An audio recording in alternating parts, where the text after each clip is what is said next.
তো বন্ধুরা সকাল সকাল কাজকর্ম সব হয়ে গেছে আর এখন এই যে দেখো পিঠা নিয়ে চলে এসেছি খেতে। এখন পিঠা খাবো, কালকে কষ্ট করে বানালাম তো খেতে তো হবে। তো তোমরাও চলে এসো পিঠা খেতে। অঙ্কিত, অঙ্কিত তুমি পিঠা খাবা? তুমি একটু খাবা? একটু খাবা? কিছু তো দেখা যাচ্ছে না, কিছু দেখা যাচ্ছে না তো। এই যে দেখা যাচ্ছে এবার। ওরে হাসি, ওরে হাসি। এই যে অন্ধকার দেখা যাচ্ছে বাবা। ওইতে সরাই রাখ, ও ঘুমেতে উঠে যাবে না, ওরকে দিস কেন? সরা পিঠে ভালো খাই।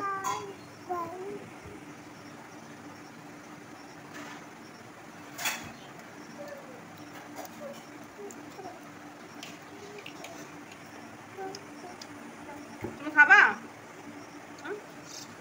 পিঠে খাবা না? তোমার পিঠে পছন্দ না?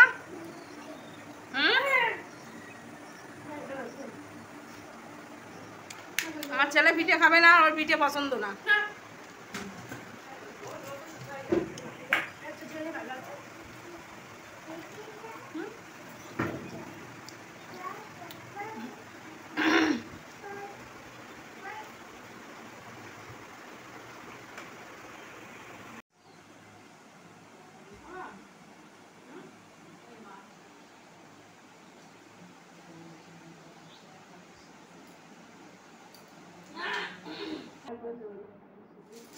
তো বন্ধুরা সেদিন বাজার থেকে যা কেনাকাটা করেছিলাম তোমাদের তো দেখানো হয়নি, তো চলো দেখাই এখন কি কিনে নিয়ে এসেছিলাম। তো এই যে দেখো দুটো গেঞ্জি গরমের সময় পরার জন্য, এই যে অঙ্কিতকে দিয়েছে ওর মাসি, এই একটা আর এই একটা।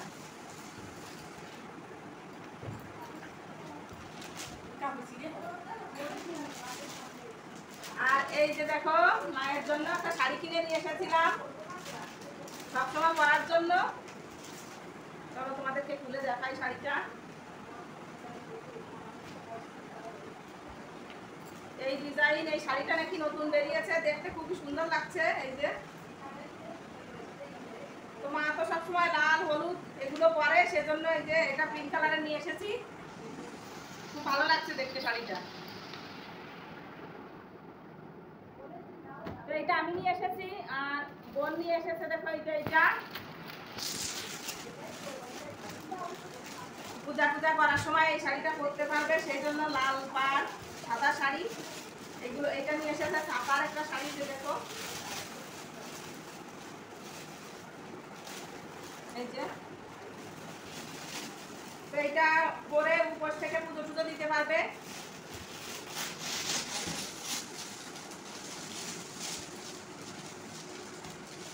তো এটা বোন কিনে দিয়েছে আর এইটা আমি কিনে দিয়েছি। তো এই গেল দুটো, দেখি বাবা। আর এখানে দেখো আমার দুটো নাইটি কিনে নিয়ে এসেছি। নাইটি, আমার নাইটিগুলো ছিঁড়ে গেছে, সেজন্য এই যে দেখো দুটো নাইটি নিয়ে এসেছি। এই যে দেখো।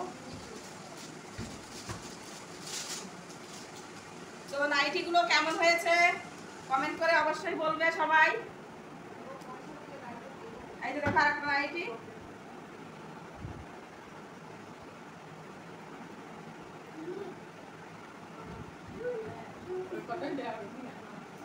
নিয়ে আসো, নিয়ে আসো, নিয়ে আসো, নিয়ে আসো,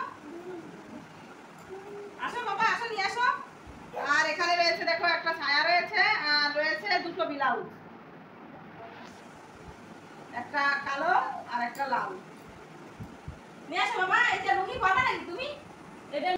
আর এই যে দেখো একটা লুঙ্গি, এটা বোন কিনে দিয়েছে বাবাকে, বাবা পরার জন্য। আমি বাবার জন্য কিছু কিনিনি। ও কি, ও কি হচ্ছে? হ্যাঁ। আর পয়লা বৈশাখে এদের দুই ভাই বোনকে বাবা মা জামা প্যান্ট কিনে দিয়েছিল, আর বোনের ছেলে মেয়েদের তো কিনে দিতে পারিনি, ওরা তো বাড়িতেই ছিল, তো ওদেরকে টাকা দিয়েছে দুই ভাই বোনকে জামা প্যান্ট কিনে দেওয়ার জন্য। তো বোন কিনে নিয়ে এসেছে ওদের জন্য জামা প্যান্ট। তো এই ছিল কেনাকাটা। সামান্য কিছু কেনাকাটা করে নিয়ে আসলাম। ও আর একটা জিনিস ভুলে গেছি, আর মেয়ের জন্য একটা জামা কিনে নিয়ে এসেছি, পরার জামা, সবসময় পরার জন্য। তো ও সেই জামাটা পরেছে, সেই জন্য তোমাদের আর দেখাতে পারবো না।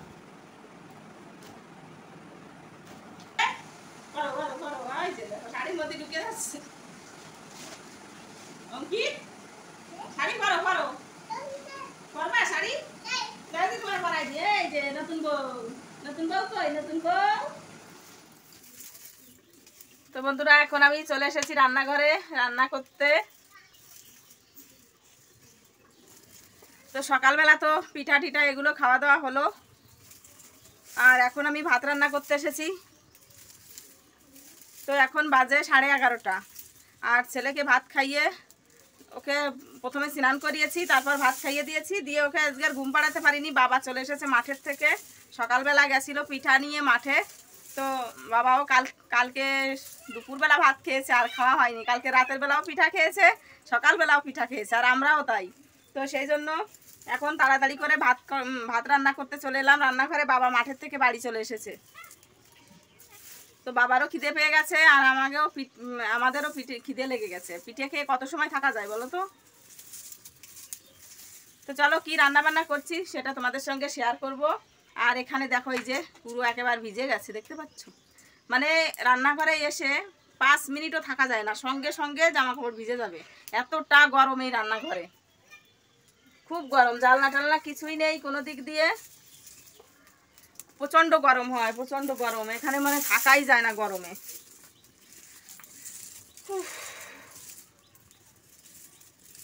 গরমের মধ্যে না খুব খারাপ লাগছে। সেই কালকে রাতের বেলাও 2-3 ঘন্টা লেগে গেছিলো পিঠাগুলো বানাতে, এতটা গরম ছিল কি বলবো। আর এখন মানে মনে হচ্ছে যেন আগুনের মধ্যে বসে রয়েছি, এতটা গরম লাগছে এখানে। কিন্তু না রান্না করলে তো উপায় নেই, খেতে হলে তো রান্না করতে হবে বলো। সকালে একবার ভেবেছিলাম চলে যাব বাড়িতে, হয়ে গেছে তো 6-7 দিন হয়ে গেছে এসেছি। বোন আজকে বাড়িতে চলে যাবে, ও বিকাল 5টার সময় গাড়ি আসবে ওকে নিতে, 5টার সময় চলে যাবে। ড্রাইভারকে ফোন করে বললো 5টার সময় আমাদের নিতে এসো। তো চলো এখন রান্না বান্না করে নিই, তারপর তোমাদের সঙ্গে আবার কথা হচ্ছে। আর জামা কাপড়গুলো কেমন হয়েছে কমেন্ট করে বলো। তো কিছু কেনাকাটা করারই ছিল, সব ছিঁড়ে গেছে, সেজন্য বাজারে গেছিলাম কিনতে। আর বাবা ছেলের জন্য পয়সাও দিয়েছিল জামা কাপড় কেনার জন্য। তো আমি বলেছি ওকে তো পয়লা বৈশাখে জামা কাপড় কিনে দিয়েছিলে, তো এখন আর দেওয়া লাগবে না, এখন রেখে দাও, আবার সামনে দুর্গাপুজো আসছে তখন কিনে দিও। তো সেজন্য পয়সা নিয়েছিলাম না, বাবা শুধু ওই বোনের ছেলে মেয়েদের জন্য দিয়েছিল, ওদের কেনাকাটা করে দিয়েছে। আর এদেরকে তো পয়লা বৈশাখে দিয়েছে 2 ভাই বোনকে। তারপর আবার ওই যে তাওই মশাই এলো না, তাওই মশাই ওই মা ওরাও জামা প্যান্ট কিনে দিয়ে গেছিলো 2 ভাই বোনকে। তো চলো রান্না বান্না করি, তারপর আবার কথা হচ্ছে। কি রান্না করছি চলো তোমাদেরকে একবার দেখিয়ে দিই। তো এখানে দেখো এই যে উলনে ডিম সেদ্ধ করতে দিয়েছি, ডিম আর আলু দিয়ে সেদ্ধ করছি। আর ওদিকে মা কচুর লতি কেটে দিয়ে গেছে, কচুর লতি আর পেঁয়াজ দিয়ে ভাজি করব। তো এই যে দেখো কচুর লতি কেটে দিয়ে গেছে, তো আমি ভালো করে ধুয়ে নিয়ে এসেছি। পেঁয়াজ আর কচুর লতি দিয়ে আমি ভাজি করব। তো ভাবছি ডিমগুলো তো সেদ্ধ হয়ে গেছে, নামিয়ে নেব, নিয়ে এদিকে কচুর লতি ভাজি করে নেব। আর দেখো এই যে আমার ভাতটা রান্না করাও হয়ে গেল, কচুরলতি পেঁয়াজ রসুন দিয়ে ভাজি করেছি, সাথে দিয়েছি লঙ্কা। আর এদিকে এই যে লাল লাল ডিমের ঝোল আর ভাত, দুপুরে এই দিয়েই সবাই খাওয়া দাওয়া করবে। তো রান্না করা হয়ে গেল আমার। আর এদিকে দেখো পিঠাও রয়েছে অনেক। তো জানো তো আমাদের মধ্যে জামাই ষষ্ঠীটা তেমন পালন করা হয় না, অনেক জায়গা দেখেছি জামাইকে ধান দুব্য দিয়ে বরণ টরণ করা হয়, তো আমাদের মধ্যে এরকম হয় না। তো এদিকে দেখো এই যে বাদাম ভেজে নিচ্ছি। বোন এসেছে সেই কবে, এর মধ্যে বাদাম আর ভাজা হয়নি। তো আজকে তো চলে যাবে, তো বলছি কিছু বাদাম ভেজে দিই, ও খাবে। আর বলছি কিছু নিয়ে যাবে সাথে করে, বাড়িতে গিয়ে খাবে। তো ওই যে দেখো বেশি করে বাদাম নিয়ে এসেছি। এখন ওই রান্না বান্না তো হয়ে গেছে, ওই উলনের উপর আবার কিছু বাদামও ভেজে দিচ্ছি ওকে। তো এই বাদামগুলো তো সেই রাজস্থান থেকে নিয়ে এসেছিল ভাই, যখন বাড়িতে এসেছিল তখন পৌষ মাসে এসেছিল ভাই বাড়িতে। আমার রান্না বান্না হয়ে গেল, এখন বাজে 12:30। তো ছেলে ওদিকে খুব বিরক্ত করছে, ঘুমানোর জন্য, ঘুমানোর টাইম হয়ে গেছে। তো রান্না হয়ে গেছে, বাদামগুলো ভেজে রেখে তারপর একটু দুধ গরম করে ওকে খাইয়ে দেবো, ঘুম পাড়িয়ে দেবো, দিয়ে তারপর ও বাড়িতে আবার যাবো স্নান করতে। স্নান করে এসে তারপর খাওয়া দাওয়া করবো। আর এই যে দেখো, পুরো মনে হচ্ছে যেন স্নান করে এসেছি, পুরো একদম শাড়ি টাড়ি সব ভিজে গেছে, এতটা গরম রান্নাঘরে।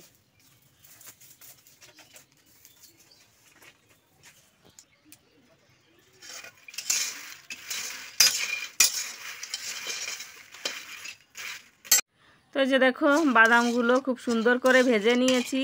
তো শুধু বালি দিয়ে নয়, এমনিও খালি কড়াইতেও বাদাম ভাজা যায়। তো আমি তো খালি কড়াইতেই ভেজে নিয়েছি। আর এখন দেখো বাজে 2:20 হয়ে গেছে।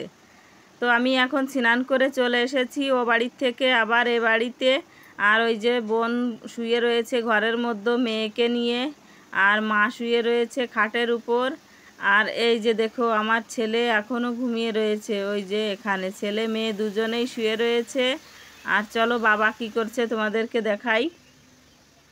তো এই যে দেখো, বাবা এদিকে রাঁধুনি পাড়াচ্ছে, এই যে পা দিয়ে ঘষে ঘষে ঘষে ঘষে পাড়িয়ে পাড়িয়ে রাঁধুনি বের করছে। তো এটা এইভাবে ছাড়া আর অন্য কিভাবে বের করে আমি জানি না। আমি জানি তো এভাবে পা দিয়েই বের করতে হয়, যাদের বেশি হয় তো তারা জানি না কিভাবে বের করে। তো এখন আমি চলে এসেছি ভাত খেতে। তো ভাবছি আমিও খাওয়া দাওয়া করে বাবার সাথে গিয়ে কিছু রাঁধুনি পা দিয়ে পাড়িয়ে পাড়িয়ে বের করব, না হলে বাবার একা কষ্ট হয়ে যাবে। আর ওদিকে বোন যাবে চলে, ও রেডি হচ্ছে। তো মা শুয়ে রয়েছে দেখতে পেলে খাটের উপর, বোন ও মেয়ে নিয়ে শুয়ে রয়েছে ঘরে। ওদের সবার খাওয়া দাওয়া হয়ে গেছে, শুধু আমি বাকি রয়েছি। তো ও বাড়িতে গিয়ে স্নান টিনান করলাম, আবার মুরগিগুলোকেও খেতে দিয়ে আসলাম। ঠাকুর পুজো করে টোরে আসতে আমার একটু দেরি হয়ে গেছে। তো এই যে দেখো, বোন রেডি হচ্ছে, রেডি হয়ে গেছে অলরেডি। তো এই যে ব্যাগ ট্যাগ সব নিয়ে এসেছে বাইরে, ওরা এখন চলে যাবে। গাড়িওয়ালা ফোন করে বলছে প্রায় বাড়ির কাছাকাছি চলে এসেছে। তো সঙ্গে ওর ননদের ছেলে আসছে। তো অঙ্কিতকে টাকা দিয়েছিল ওর মাসি 20 টাকা চিপস কিনে খাওয়ার জন্য। ওই যে দেখো, ও নিয়েছে হাতে, নিয়ে বসে রয়েছে।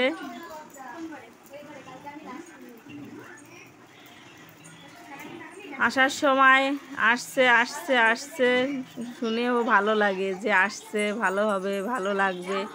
আর যাওয়ার সময় জানো তো একদম ভালো লাগে না, মনটা খুব খারাপ হয়ে যায়, খুব খারাপ লাগে মনের মধ্যে। এই যে আজকে 1 সপ্তাহ হলো এসেছে, সেই রবিবারে এসেছে, আর এই যে রবিবারে বাড়িতে যাচ্ছে। তো আর আসবে সেই 6 মাস পরে, 6 মাস না হয় দুর্গা পুজোর সময় আসবে। 6 মাস পরে এই এসেছে, এসে 1 সপ্তাহ থেকে গেল। ছেলে প্রাইভেট স্কুলে পড়ে, স্কুল ছুটি থাকে না, সেজন্য আসতেও পারে না। জামাটা খুলে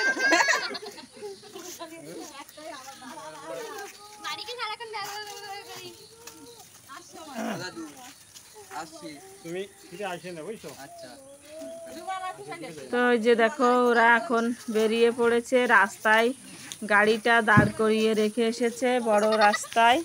তো এই গাড়িটা বড়, সেজন্য এই গলির ভিতরে গাড়িটা আসতে পারে না, সেজন্যই বাইরে বড় রাস্তায় দাঁড় করিয়ে রেখেছে।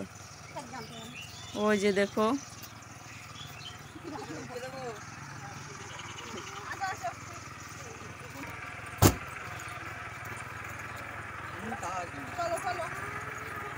তো ওইটা হচ্ছে ওই যে ওর ননদের ছেলে। তো ও এসেছিল, ওকে ভাত খেতে বললো, মাংস রান্না ছিল খেতে বললো, কিন্তু ও ভাত খাবে না, বলছে আমি বিরিয়ানি খেয়ে এসেছি, সেজন্য ভাত খাবে না। তো সবাই এই যে ওরা গাড়িতে উঠে পড়ছে, খুব খারাপ লাগছে, চলে যাচ্ছে। আমার ছেলেও খুব বিরক্ত করবে। ভালো আছো? হ্যাঁ ভালো।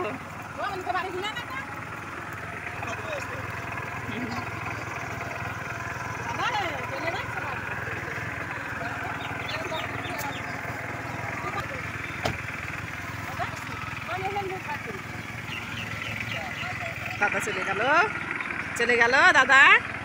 মায়ার বাঁধন সবকিছু হ্যাঁ আজকে বিরাটতে পারবে না।